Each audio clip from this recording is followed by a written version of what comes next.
কালো জিরে ফোড়ন, তেজপাতা,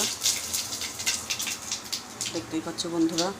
আর এই দেখো মাছ ভেজে নিয়েছি সব। এটা হলো রুই মাছ, ভেজে তুলে নিয়েছি এই দেখো। তারপরে মাছের তেলে দিয়ে দিলাম কালো জিরে ফোড়ন, তেজপাতা ফোড়ন। এবারে দিয়ে দেবো তোমার এই যে এটা আদা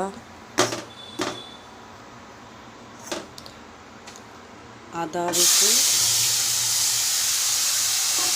দিয়ে দিলাম বন্ধুরা। এটা হলো আদা রসুন, পেঁয়াজ, কাঁচা লঙ্কা, টমেটো একসাথে পেস্ট করে নিয়েছি মিক্সিতে। মশলা, মাছের আজকে তোমার ঝাল করব। কালকে তো ঝোল করেছিলাম মাছের, আজকে ঝাল রান্না করব। মাছ ভেজে তুলে নিয়েছি দেখতেই পাচ্ছ। এবার দিয়ে দেবো তোমার জিরের গুঁড়ো, ধনের গুঁড়ো,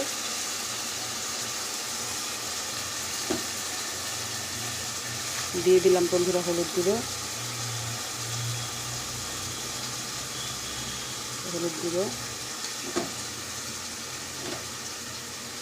লবণ দিলাম বন্ধুরা, স্বাদ মতো লবণ। ভালো করে মশলাটাকে কষাবো। এবার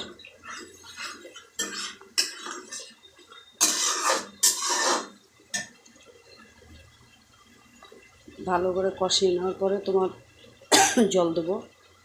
দেখতেই পাচ্ছ উপর থেকে তেল ছেড়ে আসছে। আর একবারও বলে দিচ্ছি বন্ধুরাতে কী দিয়েছি। এই দেখো, আগে মাছ ভেজে তুলে নিয়েছি, রুই মাছ এটা। তারপরে মাছের তেলেই তো এই তোমার তেলেই হলো কালো জিরা ফোড়ন, তেজপাতা ফোড়ন দিয়ে দিয়েছি। তারপরে তোমার আদা রসুন লঙ্কা পেঁয়াজ টমেটো একসাথে মিক্সিতে পেস্ট করে নিয়েছি, মশলা দিয়েছি। তারপর দিয়েছি তোমার জিরের গুঁড়ো, ধনের গুঁড়ো, হলুদ, লবণ। ভালো করে দিয়ে মশলাটা কষিয়ে নেব।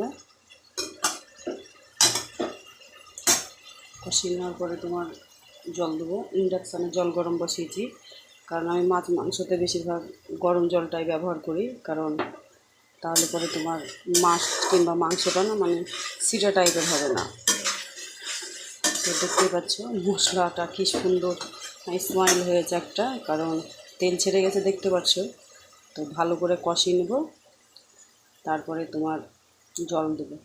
আর এখানে দেখো মাছের তেলটা ভাজা করব পেঁয়াজ দিয়ে কাঁচা লঙ্কা দিয়ে, হ্যাঁ, কুচিয়ে রেখেছি।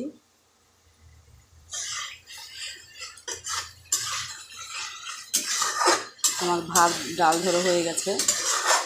পেঁপে দিয়ে ডাল রান্না করেছি, মুসুর ডাল।